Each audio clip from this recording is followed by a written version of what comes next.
Hello hi welcome back to my channel. ಎಲ್ಲರೂ ಹೇಗಿದ್ದೀರಾ? I hope ಎಲ್ಲರೂ ಚೆನ್ನಾಗಿದ್ದೀರಾ ಅಂತ ಭಾವಿಸ್ತಿದ್ದೀನಿ. ಇಟ್ಸ್ ಫ್ರೈಡೇ ವ್ಲಾಗ್, ವರಲಕ್ಷ್ಮಿ ಹಬ್ಬದ ದಿನ ಮಾಡಿರುವಂತಹ ವ್ಲಾಗ್. ಮಾರ್ನಿಂಗಿಂದನೇ ವ್ಲಾಗನ್ನು ಶುರು ಮಾಡ್ತಿದ್ದೀನಿ. ಹಬ್ಬ ಮುಗ್ದು ಆಲ್ರೆಡಿ 2 ಡೇಸ್ ಆಗಿದೆ. ಆದರೂ ಕೂಡ ನಿಮಗೆ ವರಮಹಾಲಕ್ಷ್ಮಿ ಹಬ್ಬದ ಆರ್ಥಿಕ ಶುಭಾಶಯಗಳು. ಹಾಗೆ ಲಕ್ಷ್ಮೀ ದೇವಿ ನಿಮಗೆ ಸುಖ, ಸಂಪತ್ತು, ಸಮೃದ್ಧಿ ಎಲ್ಲನೂ ಕೂಡ ಕೊಡಲಿ ಅಂತ ಆಶಿಸ್ತಾ ಇವತ್ತಿನ ವ್ಲಾಗನ್ನು ಶುರು ಮಾಡೋಣ. ನಾನೇನು ಲಕ್ಷ್ಮಿನ ಕೂರಿಸೋದಿಲ್ಲ. ಸೊ ನಾರ್ಮಲ್ ಆಗಿ ಯಾವಾಗಲೂ ಪೂಜೆ ಮಾಡೋ ಹಾಗೆ ಇವತ್ತು ಕೂಡ ಹಬ್ಬ ಆಗಿರೋದ್ರಿಂದ ಪೂಜೆ ಮಾಡ್ತೀನಿ. ಸೊ ಸಂಜೆ ಪೂಜೆ ಮಾಡಬೇಕು ಅಂದ್ಕೊಂಡಿದ್ದೀನಿ. ಹಾಗಾಗಿ ರೆಗ್ಯುಲರ್ ಆಗಿ ನನ್ನ ದಿನ ಹೇಗೆ ಶುರುವಾಗುತ್ತೋ ಅದೇ ರೀತಿ ಇವತ್ತು ಕೂಡ ಕಿಚನ್ನಿಂದ ನನ್ನ ದಿನ ಶುರುವಾಗಿದೆ. ಸೊ ಮಾರ್ನಿಂಗ್ ಶುರುವಾಗೋದೆ ಆಲ್ಮೋಸ್ಟ್ ಎಲ್ಲರ ಮನೆಯಲ್ಲೂ ಕೂಡ ಕಾಫಿಯಿಂದ. ಬಟ್ ನಾನು ಕುಡಿಲಿಲ್ಲ ಅಂದರೂ ನಮ್ಮ ಮನೆಯಲ್ಲೂ ಸಹ ಎದ್ದಿದ ತಕ್ಷಣ ಮಕ್ಕಳಿಗೋಸ್ಕರ ಹಾಲನ್ನು ಕಾಯಿಸ್ತೀನಿ. ನಂತರ ನಮ್ಮ ಯಜಮಾನ್ರಿಗೋಸ್ಕರ ಕಾಫಿಯನ್ನು ಮಾಡ್ತೀನಿ. ಆಗಾಗ ಮಾತ್ರ ನಾನು ಕಾಫಿಯನ್ನು ಕುಡಿಯೋದು. ಸೊ ಯಾವಾಗಲಾದರೂ ಕುಡಿಬೇಕು ಅನಿಸಿದಾಗ ಒಂದು ಸ್ವಲ್ಪ ಕಾಫಿಯನ್ನು, ಅದು ಸ್ಟ್ರಾಂಗ್ ಕಾಫಿಯನ್ನು ಕುಡಿತೀನಿ. ಅಷ್ಟು ಬಿಟ್ಟರೆ ರೆಗ್ಯುಲರ್ ಆಗಂತೂ ಕಾಫಿಯನ್ನು ಕುಡಿಯೋದಿಲ್ಲ. ಕಾಫಿ ಅಂತಲ್ಲ, ಕಾಫಿ, ಟೀ, ಹಾಲು ಇದನ್ನೇನು ಕುಡಿಯೋದಿಲ್ಲ. ಆಲ್ಮೋಸ್ಟ್ ನಾನು ಡಿಟಾಕ್ಸ್ ಡ್ರಿಂಕನ್ನು ಕುಡಿತೀನಿ.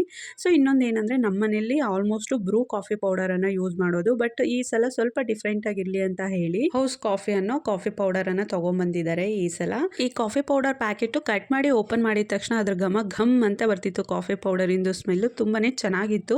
ಟೇಸ್ಟು ಹೇಗಿರುತ್ತೋ ಏನೋ ಗೊತ್ತಿಲ್ಲ ಅಲ್ವಾ. ಹಾಗಾಗಿ ನಾನು ಒಂಚೂರು ಇವತ್ತು ಸ್ಟ್ರಾಂಗ್ ಕಾಫಿ ಮಾಡಿಕೊಂಡು ಕುಡಿಯೋಣ ಅಂದ್ಕೊಂಡಿದ್ದೀನಿ. ಸೊ ಹಾಲು ಕಾಯಿಸ್ತಿದ್ದೀನಿ. ಕಾಫಿ ಪೌಡರ್ನ ಒಂದು ಸ್ವಲ್ಪ ಜಾಸ್ತಿ ಹಾಕ್ಕೊಂಡು ನನಗೆ ಕಾಫಿ ಮಾಡ್ಕೊಂಡು ಕುಡಿಯೋದಂದರೆ ತುಂಬಾ ಇಷ್ಟ. ಸೊ ಆ ಕಾಫಿ ನನಗೆ ತುಂಬಾ ಇಷ್ಟ ಆಗುತ್ತೆ. ಸೊ ಹಾಗಾಗಿ ನಾನು ಒಂಚೂರು ಕಾಫಿ ಪೌಡರ್ನ ಜಾಸ್ತಿನೇ ಹಾಕ್ಕೊಳ್ತೀನಿ. ಜಾಸ್ತಿ ಅಂದರೆ ತುಂಬ ಜಾಸ್ತಿ ಅಲ್ಲ. ಸೊ ಎಲ್ಲರೂ ನಾರ್ಮಲಿ ಕಾಫಿ ಪೌಡರ್ನ ಹಾಕಿ ಕಾಫಿ ಮಾಡ್ಕೊಳ್ತಾರಲ್ವ. ಸೊ ಅವ್ರಿಗಿಂತ ಒಂದು 1/4 ಟೇಬಲ್ ಸ್ಪೂನ್ ಆದಷ್ಟು ಕಾಫಿ ಪೌಡರ್ನ ಜಾಸ್ತಿ ಹಾಕ್ಕೊಳ್ತೀನಿ.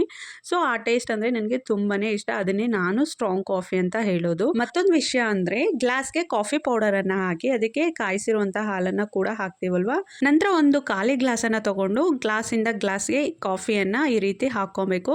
ಸೊ ಇದರಿಂದ ಕಾಫಿ ನೊರೆ ಬರುತ್ತೆ ಮೇಲೆ. ಆ ಕಾಫಿ ನೊರೆ ಅಂತೂ ತುಂಬಾ ಟೇಸ್ಟಿಯಾಗಿರುತ್ತೆ ಗೊತ್ತಾ. ಒಂದ್ಸಲ ನೀವು ಕೂಡ ಈ ರೀತಿ ಕಾಫಿಯನ್ನು ಮಾಡಿ ಕುಡೀರಿ, ತುಂಬಾ ಚೆನ್ನಾಗಿರುತ್ತೆ. ಹಾಗೆ ಇವತ್ತು ವರಮಹಾಲಕ್ಷ್ಮಿ ಹಬ್ಬ ಅಲ್ವಾ, ಸ್ವಲ್ಪ ಸ್ಪೆಷಲ್ ಆಗಿರಲಿ ಅಂತ ಹೇಳಿ ಮಾರ್ನಿಂಗ್ ಟಿಫನ್ಗೆನೆ ಇದ್ಕವರೆ ಬೇಳೆ ಸಾಂಬಾರು, ಹೆಸರುಬೇಳೆ ಪಾಯಸ, ಅನ್ನ, ಮುದ್ದೆ ಮತ್ತು ಹಪ್ಪಳನ ಮಾಡ್ತಿದ್ದೀನಿ. ಈ ಹಬ್ಬಕ್ಕೆ ಆಲ್ಮೋಸ್ಟು ನಮ್ಮ ಮನೇಲಿ ನಾನು ಮಾಡ್ತಿದ್ದು ಒಬ್ಬಟ್ಟು. ಬಟ್ ಈ ವರ್ಷ ನಾನು ಒಬ್ಬಟ್ಟನ್ನು ಮಾಡ್ತಿಲ್ಲ. ಯಾಕಂದರೆ ಸ್ವಲ್ಪ ಹೆಲ್ತ್ ಅಪ್ಸೆಟ್ ಆಗಿರೋದ್ರಿಂದ ಇನ್ನೊಂದು ಲಕ್ಕಿನ ಇಟ್ಕೊಂಡು ಒಬ್ಬಟ್ಟೆಲ್ಲ ಮಾಡಲಿಕ್ಕೆ ಸ್ವಲ್ಪ ಕಷ್ಟ ಆಗುತ್ತೆ. ಯಾಕಂದರೆ ನಮ್ಮ ಯಜಮಾನ್ರಿಗೆ ಇವತ್ತು ಕೂಡ ಕೆಲಸ ಇದೆ. ಹಾಗಾಗಿ ಅವರು ಕೆಲಸಕ್ಕೆ ಹೋಗ್ತಾರೆ. ಲಕ್ಕಿನ ಆಯುಷ್ ಕೈಯಲ್ಲಿ ಹ್ಯಾಂಡಲ್ ಮಾಡಲಿಕ್ಕೆ ಆಗೋದಿಲ್ಲ. ಅಂದರೆ ಒಂದು 10 ನಿಮಿಷ 15 ನಿಮಿಷ ಹ್ಯಾಂಡಲ್ ಮಾಡ್ತಾನೆ. ಅದ್ರ ಮೇಲೆ ಅಂದರೆ ಅವ್ನ ಕೈಯಲ್ಲಿ ಆಗೋದಿಲ್ಲ. ಸೊ ಇನ್ನೊಂದು ಏನಂದರೆ ಮನೆಯೆಲ್ಲ ಕ್ಲೀನ್ ಮಾಡ್ಕೊಬೇಕು, ದೇವ್ರ ಮನೆಯೆಲ್ಲ ಕ್ಲೀನ್ ಮಾಡ್ಕೊಬೇಕು, ದೇವ್ರ ಪಾತ್ರೆನೆಲ್ಲ ತೊಳಿಬೇಕು, ಎಲ್ಲ ಕೆಲಸನೂ ಇವತ್ತೇ ಮಾಡ್ಕೊಬೇಕು, ಪೂಜೆ ಮಾಡಬೇಕು ಅದ್ರ ಜೊತೆಗೆ. ಸೊ ಅದ್ರ ಜೊತೆಗೆ ಒಬ್ಬಟ್ಟು ಮಾಡಬೇಕಂದ್ರೆ ಸ್ವಲ್ಪ ಟೈಮ್ ಜಾಸ್ತಿ ಹಿಡಿಯುತ್ತಲ್ವ. ಹಾಗಾಗಿ ನಾನು ಒಬ್ಬಟ್ಟನ್ನು ಮಾಡ್ತಿಲ್ಲ. ಆದರೂ ಕೂಡ ಮನಸ್ಸು ಯಾಕೋ ತಡೀಲಿಲ್ಲ. ಸೊ ತುಂಬ ದಿನನೇ ಆಯಿತು ಒಬ್ಬಟ್ಟು ಮಾಡಿ ಮನೇಲಿ. ಹಾಗಾಗಿ ಯಜಮಾನ್ರನ್ನ ಮತ್ತು ಆಯುಷ್ನ ಇಬ್ಬರನ್ನೂ ಕೂಡ ಕೇಳಿದೆ. ಬಟ್ ಅವರಿಬ್ಬರು ಬೇಡ ಅಂತ ಹೇಳಿದ್ರು. ಹಾಗಾಗಿ ಹೆಸರುಬೇಳೆ ಪಾಯಸನ ಮಾಡ್ತಿದ್ದೀನಿ. ಯಾಕಂದರೆ ಹಬ್ಬ ಆಗಿರೋದ್ರಿಂದ ಮನೇಲಿ ಏನಾದರೂ ಒಂದು ಸ್ವೀಟ್ ಮಾಡಲೇಬೇಕಲ್ವಾ. ಸಿಂಪಲ್ ಆಗಿ ಏನಾದರೂ ಒಂದು ಸ್ವೀಟ್ ಮಾಡ್ಕೊಳ್ಳೋಣ ಅಂತ ಯೋಚನೆ ಮಾಡಿದೆ. ಸೊ ಸೇಮಿಯಾ ಪಾಯಸ ಮಾಡ್ಕೊಳ್ಳೋಣ ಅಂದ್ಕೊಂಡೆ. ಬಟ್ ಆಲ್ಮೋಸ್ಟು ಸೇಮಿಯಾ ಪಾಯಸನ ನಾನು ಆಗಾಗ ಮಾಡ್ತಿರ್ತೀನಿ. ಹಾಗಾಗಿ ಇವತ್ತು ಸ್ವಲ್ಪ ಡಿಫ್ರೆಂಟಾಗೂ ಇರಬೇಕು, ಟೇಸ್ಟು ಚೆನ್ನಾಗಿರಬೇಕು ಅಂತ ಹೇಳಿ ಹೆಸರುಬೇಳೆ ಪಾಯಸನ ಮಾಡ್ಕೊಳ್ತಿದ್ದೀನಿ. ಸ್ವಲ್ಪ ಸಿಂಪಲ್ ಆಗಿ ಮಾಡ್ಕೊಬೋದು, ಸ್ವಲ್ಪ ಬೇಗನೂ ಕೂಡ ಮಾಡ್ಕೊಬೋದಲ್ವಾ. ಸೊ ಹಾಗೆ ಇದ್ಕವ್ರೆ ಬೇಳೆ ಸಾಂಬಾರು ಮಾಡಲಿಕ್ಕೆ ಮಸಾಲೆಯನ್ನು ಒಂಚೂರು ಎಣ್ಣೆಲಿ ಫ್ರೈ ಮಾಡಿಕೊಂಡು ರುಬ್ಬಿ ಇಟ್ಟಾಯಿತು. ಸೊ ಇನ್ನು ಬೇಳೆ ಬೇಯ್ತಿದೆ.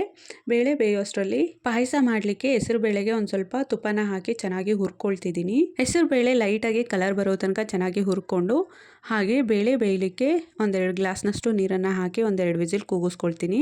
ಸೊ ನೋಡಿ, ಹೆಸರು ಬೇಳೆ ಸ್ವಲ್ಪ ಫ್ರೈ ಮಾಡ್ಕೊಳ್ಳೋಷ್ಟರಲ್ಲಿ ಈ ಕಡೆ ಇದ್ಕವ್ರೆ ಬೇಳೆ ಬೆಂದಿದೆ. ಈಗ ರುಬ್ಕೊಂಡಿರುವಂತಹ ಮಸಾಲೆ, ಅದ್ರ ಜೊತೆಗೆ ಆಲೂಗಡ್ಡೆ, ರುಚಿಗೆ ತಕ್ಕಷ್ಟು ಉಪ್ಪನ್ನು ಕೂಡ ಸೇರಿಸಿ ಮತ್ತೆ ಒಂದು 10 ನಿಮಿಷ ಚೆನ್ನಾಗಿ ಕುದಿಸ್ಕೊಂಡು ಲಾಸ್ಟ್ಗೆ ಒಗ್ಗರಣೆ ಕೊಟ್ಟರೆ ಸಾಂಬಾರು ರೆಡಿ ಆಗುತ್ತೆ. ಹಾಗೆ ಹೆಸರು ಬೇಳೆ ಪಾಯಸಕ್ಕೆ ಸೇಮಿಯಾನು ಕೂಡ ಸೇರಿಸ್ಕೊಂಡ್ರೆ ತುಂಬಾನೇ ಚೆನ್ನಾಗಿರುತ್ತೆ. ಹಾಗೆ ರವೆನೂ ಕೂಡ ಸೇರಿಸ್ಕೊಬೋದು. ಬಟ್ ನಾನು ರವೆನ ಸೇರಿಸ್ಕೊಳ್ತಿಲ್ಲ. ದ್ರಾಕ್ಷಿ, ಗೋಡಂಬಿ ಹಾಗೆ ಸೇಮಿಯಾನು ಕೂಡ ಒಂಚೂರು ತುಪ್ಪದಲ್ಲಿ ಹುರ್ಕೊಳ್ತಿದ್ದೀನಿ. ಬರೀ ಹೆಸರುಬೇಳೆನೇ ಹಾಕೊಂಡು ಪಾಯಸ ಮಾಡ್ಕೊಬೋದು. ಬಟ್ ಅದ್ರ ಜೊತೆಗೆ ಒಂದು ಸ್ವಲ್ಪ ಸೇಮಿಯಾನ ಸೇರಿಸ್ಕೊಂಡ್ರೆ ತುಂಬಾನೇ ರುಚಿಯಾಗಿರುತ್ತೆ.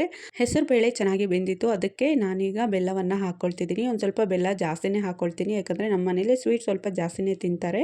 ಸೊ ಹಾಗಾಗಿ ಒಂದು ಸ್ವಲ್ಪ ಬೆಲ್ಲನ ಜಾಸ್ತಿ ಹಾಕ್ಕೊಂಡು ಹಾಗೆ ಒಂದು ಸ್ವಲ್ಪ ನೀರು ಮತ್ತು ಹಾಲನ್ನು ಕೂಡ ಹಾಕ್ಕೊಂಡಿದ್ದೀನಿ.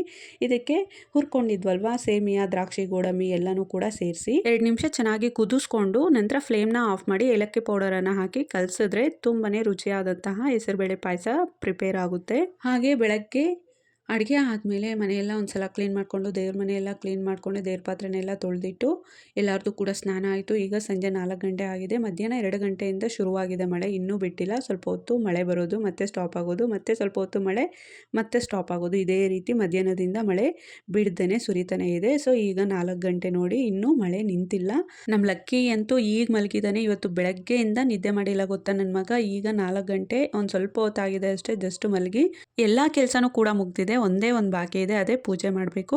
ಸೊ ಬೆಳಗ್ಗೆನೇ ಅಂದ್ಕೊಂಡೆ ನಾನು ಬೆಳಗ್ಗೆಯಿಂದ ಸಂಜೆ ತನಕ ಆರಾಮಾಗಿ ಮನೆ ಕೆಲಸ ಎಲ್ಲ ಮುಗಿಸ್ಕೊಂಡು ಸಂಜೆಗೆ ಒಂದು 5:30 6 ಗಂಟೆಗೆ ದೀಪ ಹಚ್ಚಿ ಪೂಜೆ ಮಾಡೋಣ ಅಂದ್ಕೊಂಡೆ. ಸೊ ಈಗ ಲಕ್ಕಿ ಮಲಗಿದ್ದಾನಲ್ವ, ಅವನು ಎದ್ದೇಳೋಷ್ಟರಲ್ಲಿ ಪೂಜೆ ಮಾಡಲಿಕ್ಕೆ ಏನೆಲ್ಲ ಬೇಕೋ ಅದನ್ನೆಲ್ಲ ಸಿದ್ಧತೆ ಮಾಡ್ಕೋಬೇಕು. ಮತ್ತೆ ಲಕ್ಕಿ ಎದ್ರೆ ಕಷ್ಟ ಆಗ್ಬಿಡುತ್ತೆ. ಹಾಗೆ ಸ್ವಲ್ಪ ದೊಡ್ಡದಾದಂತಹ ದೀಪಸ್ತಂಭ ಕೂಡ ಇತ್ತು ಮನೆಯಲ್ಲಿ. ಹಾಗೆ ಪುಟ್ಟದಾದಂತಹ ಲಕ್ಷ್ಮಿ ವಿಗ್ರಹನೂ ಕೂಡ ಇತ್ತು. ಇವತ್ತು ಲಕ್ಷ್ಮಿ ಹಬ್ಬ ಅಲ್ವಾ, ಹಾಗಾಗಿ ಎಲ್ಲನೂ ಕೂಡ ತೆಗೆದು ಹೊರಗಡೆ ನೀಟಾಗಿ ತೊಳೆದು ಇಟ್ಟಿದ್ದೀನಿ. ಲಕ್ಷ್ಮಿ ಪೂಜೆ ಆಗಿರೋದ್ರಿಂದ ನಾವು ಹಬ್ಬ ಸೆಲೆಬ್ರೇಟ್ ಮಾಡಲಿಲ್ಲ ಅಂದರೂ ಪರವಾಗಿಲ್ಲ, ಅಂದರೆ ಲಕ್ಷ್ಮಿನ ಕೂರಿಸ್ಲಿಲ್ಲ ಅಂದರೂ ಪರವಾಗಿಲ್ಲ, ಬಟ್ ನಮ್ಮಲ್ಲಿ ಏನಿದೆಯೋ ದೇವರು ನಮಗೆ ಏನು ಕೊಟ್ಟಿದ್ದಾನೋ ಅದನ್ನೇ ಯೂಸ್ ಮಾಡಿಕೊಂಡು ಸ್ವಲ್ಪ ಸ್ಪೆಷಲ್ ಆಗಿ ಪೂಜೆ ಮಾಡೋಣ ಅಂತ ಹೇಳಿ ಎಲ್ಲನೂ ಕೂಡ ತೆಗೆದಿಟ್ಟಿದ್ದೀನಿ. ಪ್ರತಿ ವರ್ಷ ನಾನು ಫೋಟೋಗೆ ಪೂಜೆ ಮಾಡ್ತಿದ್ದೆ. ನಾರ್ಮಲಿ ನಾವು ಡೈಲಿ ಹೇಗೆ ಪೂಜೆ ಮಾಡ್ತೀವೋ ಅದೇ ರೀತಿ ಪೂಜೆ ಮಾಡ್ತಿದ್ದೆ.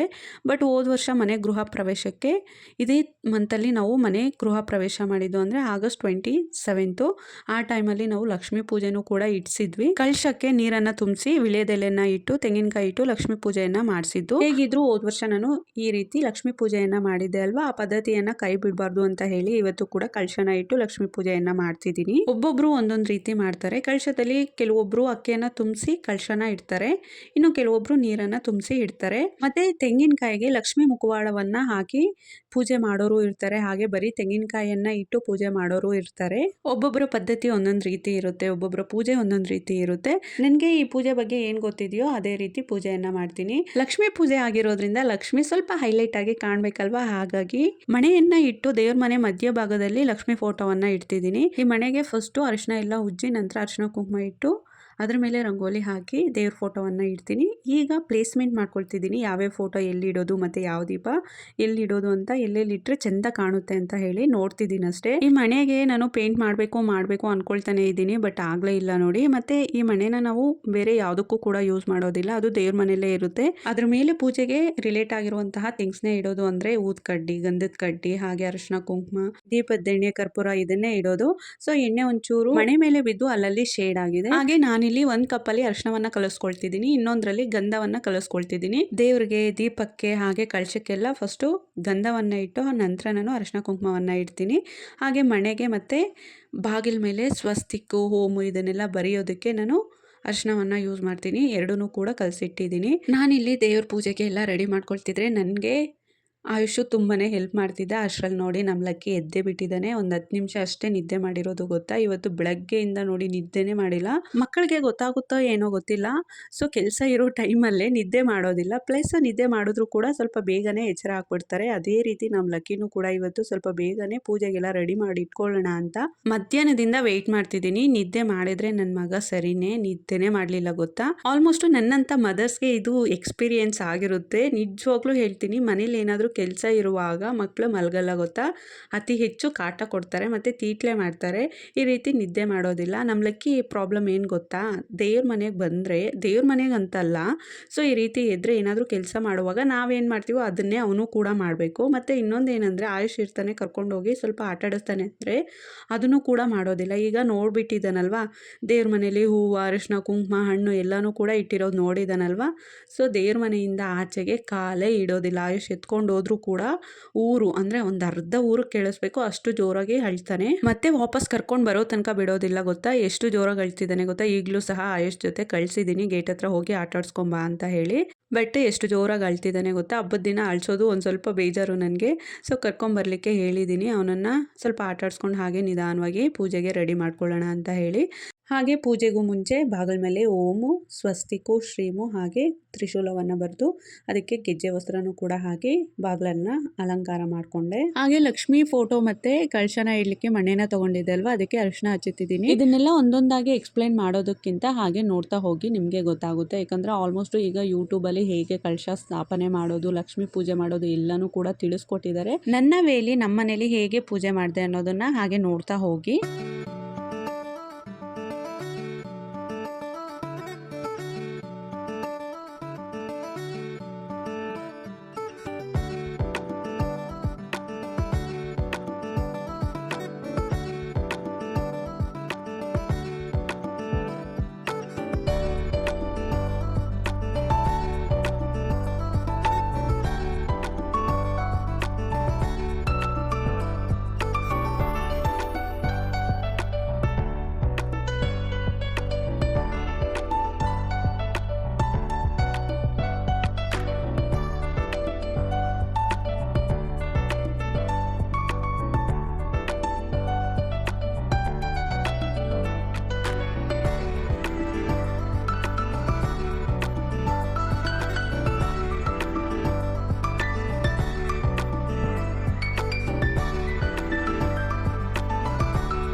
ಪೂಜೆಗೆಲ್ಲ ರೆಡಿ ಮಾಡಿದಾಯಿತು. ಇನ್ನೇನು ದೀಪ ಹಚ್ಚಿ ಪೂಜೆ ಮಾಡಬೇಕಷ್ಟೇ. ಒಂದ್ಸಲ ದೇವ್ರ ಮನೆಯನ್ನೆಲ್ಲ ಕ್ಲೀನ್ ಮಾಡಿಕೊಂಡು ನಂತರ ದೀಪ ಹಚ್ಚುತ್ತೀನಿ.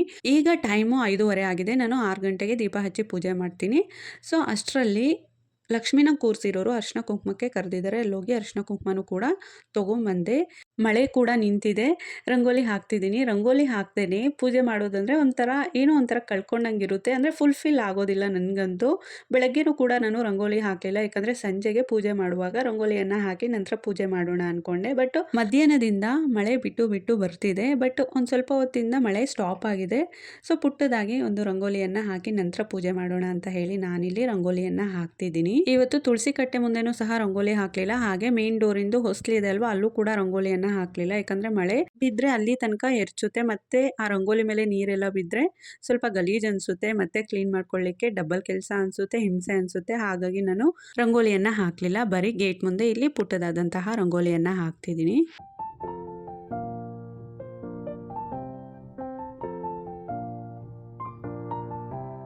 ಮಧ್ಯಾಹ್ನ ಸ್ನಾನ ಮಾಡಿಕೊಂಡೆ. ಬಟ್ ಬಿಸಿಲಿಲ್ಲ, ಒದ್ದೆ ಆಗಿತ್ತು ಕೂದಲೆಲ್ಲ. ಕೂದಲು ಸ್ವಲ್ಪನಾದರೂ ಒಣಗಲಿಲ್ಲ ಅಂದರೆ ನನಗೆ ತಲೆನೋವು ಬರುತ್ತೆ. ಹಾಗಾಗಿ ಸ್ವಲ್ಪ ಒಣಗಲಿ ಅಂತ ಹೇಳಿ ಒಂದು ಕ್ಲಿಪ್ನ ಹಾಕಿ ಪೂಜೆಗೆಲ್ಲ ರೆಡಿ ಮಾಡ್ಕೊಂಡಿದ್ದೆ. ಬಟ್ಟು ಕೂದಲನ್ನು ಆ್ಯಕ್ಚುಲಿ ಈ ರೀತಿ ಬಿಟ್ಟು ನಾವು ಪೂಜೆ ಮಾಡೋ ಹಾಗಿಲ್ಲ, ಅದು ದರಿದ್ರ ಅಂತ ಹೇಳ್ತಾರೆ. ಹಾಗಾಗಿ ನಾನಿಲ್ಲಿ ಕೂದಲನ್ನು ಒದ್ರುಕೊಂಡು ಸಿಂಪಲ್ಲಾಗಿ ಜಡೆಯನ್ನು ಹಾಕ್ಕೊಳ್ತಿದ್ದೀನಿ. ಆ್ಯಕ್ಚುಲಿ ನಾನೇನು ಅಂದ್ಕೊಂಡಿದ್ದೆ ಅಂದರೆ ಪೂಜೆಗೆಲ್ಲ ರೆಡಿ ಮಾಡಿದ್ದಾದಮೇಲೆ ಇನ್ನೇನು ದೀಪ ಹಚ್ಚಿ ಪೂಜೆ ಮಾಡಬೇಕಲ್ವ, ಆ ಟೈಮಲ್ಲಿ ಸೀರೆನ ಹಾಕ್ಕೊಂಡು ಜಡೆನ ಹಾಕ್ಕೊಂಡು ದೀಪ ಹಚ್ಚಿ ಪೂಜೆ ಮಾಡೋಣ ಅಂದ್ಕೊಂಡೆ. ಬಟ್ ಟೈಮ್ ಆಲ್ರೆಡಿ 6 ಗಂಟೆ ಆಗಿದೆ. ಹಾಗಾಗಿ ನಾನು ಈಗ ಸೀರೆ ಏನೂ ಹಾಕ್ಕೊಂಡಿಲ್ಲ.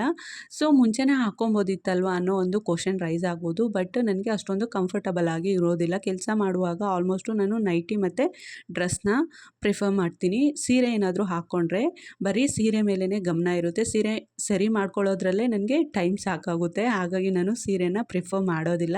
ಸೊ ಸೀರೆ ಅಂದರೆ ಇಷ್ಟ, ಬಟ್ ಉಡ್ಲಿಕ್ಕೂ ಅಷ್ಟೇ ನನಗೆ ಕಷ್ಟ, ಮತ್ತು ಮೇಂಟೈನ್ ಮಾಡಲಿಕ್ಕೂ ಅಷ್ಟೇ ನನಗೆ ಕಷ್ಟ ಅನಿಸುತ್ತೆ. ಹಾಗಾಗಿ ನಾನು ಆಲ್ಮೋಸ್ಟು ಯಾವುದೇ ರೀತಿಯ ಫಂಕ್ಷನ್ಗೆ ಆಗಿರಲಿ ಮತ್ತು ಮನೆಯಲ್ಲೂ ಅಷ್ಟೇ ಪೂಜೆಗೆ ಆಗಿರಲಿ ನಾನು ಸೀರೆನ ಹಾಕ್ಕೊಳ್ಳೋದಿಲ್ಲ. ಮೇನ್ ಮದುವೆಗೆ ಇಲ್ಲಾಂದರೆ ತೀರಾ ಮನೆ ದೇವ್ರ ಹಬ್ಬ ಈ ರೀತಿ ಮೇನ್ ಫೆಸ್ಟಿವಲ್ಸ್ ಮಾತ್ರ ಸೀರೆನ ಹಾಕ್ಕೊಳ್ತೀನಿ. ಬಟ್ ಇವತ್ತು ಸೀರೆನ ಉಟ್ಕೊಂಡೆ ಪೂಜೆ ಮಾಡಬೇಕು ಅಂದ್ಕೊಂಡಿದ್ದೆ. ಆದರೆ ಟೈಮು ಇಲ್ಲ, ಈಗ 6 ಗಂಟೆ ಆಗಿದೆ. ನನಗೆ 5 ನಿಮಿಷ 10 ನಿಮಿಷದಲ್ಲೆಲ್ಲ ಸೀರೆ ಉಟ್ಕೊಳ್ಳಿಕ್ಕೆ ಬರೋದಿಲ್ಲ. ಸೊ ಅದೆಂಥ ಸೀರೆ ಆಗಿರಲಿ ಅಟ್ಲೀಸ್ಟು 15 to 20 ಮಿನಿಟ್ಸ್ ಬೇಕಾಗುತ್ತೆ ನನಗೆ. ಸಿಂಪಲ್ ಸೀರೆ ಆದರೂ ಕೂಡ ನನಗೆ ಅಷ್ಟು ಟೈಮ್ ಬೇಕಾಗುತ್ತೆ ಸೀರೆ ಉಟ್ಕೊಳ್ಳಿಕ್ಕೆ. ಆಗಾಗ ಸೀರೆ ಉಟ್ಕೊಂಡ್ರೆ ರೂಢಿ ಆಗುತ್ತೆ. ಸ್ವಲ್ಪ ಬೇಗನೆ ಸೀರೆನ ಉಟ್ಕೊಳ್ಳೋದು ಕಲಿಬೋದು. ಬಟ್ ನಾನು ರೇರ್ ಅಲ್ವಾ, ಹಾಗಾಗಿ ಸೀರೆ ಉಟ್ಕೊಳ್ಳೋದು ಸ್ವಲ್ಪ ಕಷ್ಟ ಅನಿಸುತ್ತೆ. ಸೀರೆ ವಿಷಯ ಪಕ್ಕಕ್ಕಿಟ್ಟು ಪೂಜೆ ಮಾಡೋಣ ಬನ್ನಿ.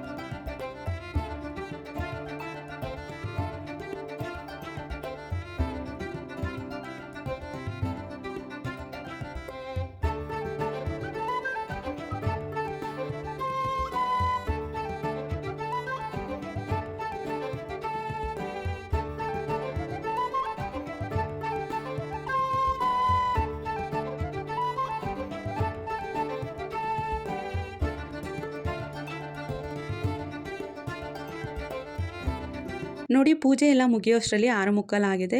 ಹಾಗೆ ರಾತ್ರಿ ಊಟಕ್ಕೆ ಟೊಮೆಟೊ ರಸಮು, ಅನ್ನ ಮತ್ತು ಮಸಾಲೆ ವಡೆ ಮಾಡೋಣ ಅಂತ ಹೇಳಿ ಕಡಲೆಬೇಳೆಯನ್ನು ನೆನೆಸಿಟ್ಟಿದ್ದೆ. ಸೊ ನಾರ್ಮಲ್ ವಡೆಗಿಂತ ಮಸಾಲೆ ವಡೆ ತುಂಬಾ ರುಚಿಯಾಗಿರುತ್ತೆ. ಮಸಾಲೆ ವಡೆ ನಾನು ಯಾವ ರೀತಿ ಮಾಡ್ತೀನಿ ಅನ್ನೋದು ನಾನು ಯಾವತ್ತಾದರೂ ಮತ್ತೆ ಮಾಡಿದಾಗ ಹೇಳ್ತೀನಿ. ಯಾಕಂದರೆ ಈ ವಿಡಿಯೋ ಇವತ್ತಿಗೆ ತುಂಬಾ ಲೆಂತಿ ಆಗಿದೆ, ಮತ್ತು ಈ ರೆಸಿಪೀಸ್ನೆಲ್ಲ ಶೇರ್ ಮಾಡಿದ್ರೆ ಇನ್ನಷ್ಟು ಲೆಂತಿ ಆಗುತ್ತೆ. ಹಾಗಾಗಿ ನಾನು ಯಾವುದೇ ರೀತಿಯ ರೆಸಿಪೀಸ್ನ ಶೇರ್ ಮಾಡ್ತಿಲ್ಲ. ಹಾಗೆ ಇವತ್ತು ಶುಕ್ರವಾರ ಉಪ್ಪಿನ ಜಾಡಿ ಒಳಗಡೆ ಉಪ್ಪು ಕೂಡ ಖಾಲಿಯಾಗಿತ್ತು. ಜಾಡಿ ಒಳಗಡೆ ಉಪ್ಪನ್ನು ಕೂಡ ಫಿಲ್ ಮಾಡಿಟ್ಟೆ. ಸೊ ಇದಿಷ್ಟು ಇವತ್ತಿನ ವ್ಲಾಗ್. ಐ ಹೋಪ್ ಎಲ್ಲರಿಗೂ ಸಹ ಈ ವ್ಲಾಗ್ ಇಷ್ಟ ಆಗಿರುತ್ತೆ ಅಂತ ಭಾವಿಸ್ತಿದ್ದೀನಿ. ಯಾರಿಗೆಲ್ಲ ಈ ವಿಡಿಯೋ ಇಷ್ಟ ಆಗಿದೆಯೋ ದಯವಿಟ್ಟು ವಿಡಿಯೋಗೆ ಒಂದು ಲೈಕ್ ಕೊಡಿ. ಹಾಗೆ ನನ್ನ ಚಾನಲನ್ನು ಸಬ್ಸ್ಕ್ರೈಬ್ ಮಾಡ್ಕೊಳ್ಳಿ. ನನ್ನ ಚಾನಲನ್ನು ಸಬ್ಸ್ಕ್ರೈಬ್ ಮಾಡ್ಕೊಳ್ಳೋ ಮುಖಾಂತರ ನನಗೆ ಸಪೋರ್ಟ್ ಮಾಡಿ. ಎಲ್ಲರಿಗೂ ಕೂಡ thank you so much. Bye.